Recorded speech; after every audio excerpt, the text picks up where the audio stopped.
कोई भी मरना नहीं चाहता, हर व्यक्ति अमर रहना चाहता है। और दिलचस्प बात यह है कि हर आदमी ये भी जानता है कि अमर होना संभव नहीं है। जो आया है उसे जाना ही होगा। मृत्यु अवश्यंभावी है, उसे टाला नहीं जा सकता। हद से हद जीवन को दीर्घ किया जा सकता है। जिन भी ऋषि मुनियों, सुरों असुरों ने कठोर तप करके अमर होने का वरदान मांगा है, वह खाली गया है। अजय होने के वरदान दिए हैं, लेकिन अधिक से अधिक शक्ति संपन्न होने के वरदान दिए गए हैं। मगर यह कहकर अमरता के लिए इनकार किया गया है कि यह विधि के विरुद्ध है। सवाल यह उठता है कि जब अमर हुआ ही नहीं जा सकता, तो हमारे भीतर अमरता का भाव आता कहां से है? जब भी हम किसी की अंत्येष्टि में जाते हैं, तो जीवन व संसार की नश्वरता से साक्षात्कार होता है। फिर भी यह भाव रहता है कि मैं तो अभी नहीं मरूंगा। कुछ पल के लिए जरूर संसार से विरक्ति का भाव आता है, जिसे कि शमशानीय वैराग्य कहा गया है। मगर शमशान से बाहर आते ही वह तिरोहित हो जाता है। शमशान में रहते अवश्य जीवन की आपाधापी निरर्थक लगती है। सोचते हैं कि जब एक दिन मरना ही है तो क्यों बुरे कर्म करें। लेकिन बाहर आते ही हम जस के तस हो जाते हैं, राग द्वेष में प्रवृत्त हो जाते हैं। कल्पना कीजिए कि अगर शमशान में जाने पर उत्पन्न होने वाला अनासक्ति का भाव स्थायी हो जाए, तो हम बाहर निकलते ही बदले हुए इंसान हो जाएंगे। मगर ऐसा होता नहीं है। क्यों नहीं होता है ऐसा? वस्तुतः जिस चित्त में अमरता का एहसास बैठा हुआ है, वह हमारी जीवनी शक्ति की अमरता की वजह से ही है। वह तत्व जिसे हम आत्मा कहते हैं, वह अमर है। शास्त्र भी यही समझाता है कि आत्मा अजर अमर है। न उसे पानी में भिगोया जा सकता है, न उसे आग में जलाया जा सकता है, न उसे हवा में सुखाया जा सकता है। उसे नष्ट नहीं किया जा सकता। पंच महाभूत से बना शरीर जरूर नष्ट हो जाता है, जो कि मृत्यु होने की निशानी है, मगर आत्मा कायम रहती है। इसे इस रूप में समझाया गया है कि शरीर एक चोला है। जैसे हम वस्त्र बदलते हैं, वैसे ही आत्मा जन्म लेती है और फिर पुनः जन्म लेती है। हमें शास्त्र की इस समझाई से बड़ा सुकून मिलता है, बहुत संतुष्टि होती है। लगता है कि वह ठीक ही कह रहा है। वो इसलिए कि वह हमारे चित्त में बैठे अमरता के भाव पर ठप्पा लगाती है, उसकी पुष्टि करती है, हमारे मनोनुकूल है। जब हमारा कोई निकटस्थ व्यक्ति मृत्यु को प्राप्त होता है, तो यही समझाया जाता है कि चिंता न करें, मरना तो सुनिश्चित है, मगर मृत व्यक्ति की आत्मा अमर है।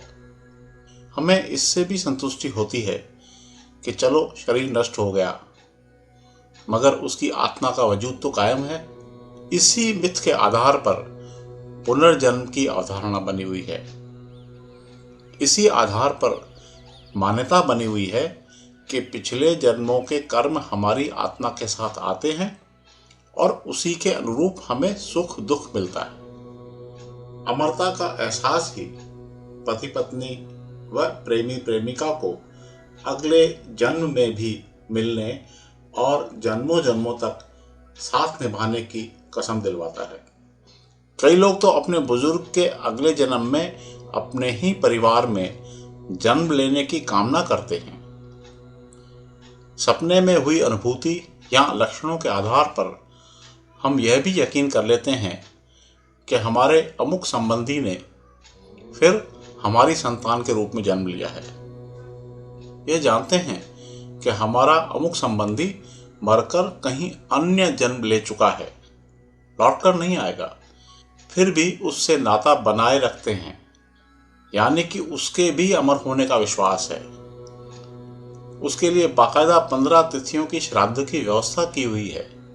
जिस तिथि पर संबंधी की मृत्यु हुई थी उस पर ब्राह्मण को भोजन करवाते हैं, यह मानकर कि हमारे संबंधी की आत्मा उसके शरीर में आकर भोजन कर रही है। कुल जमा यह धारणा है कि आत्मा अमर है।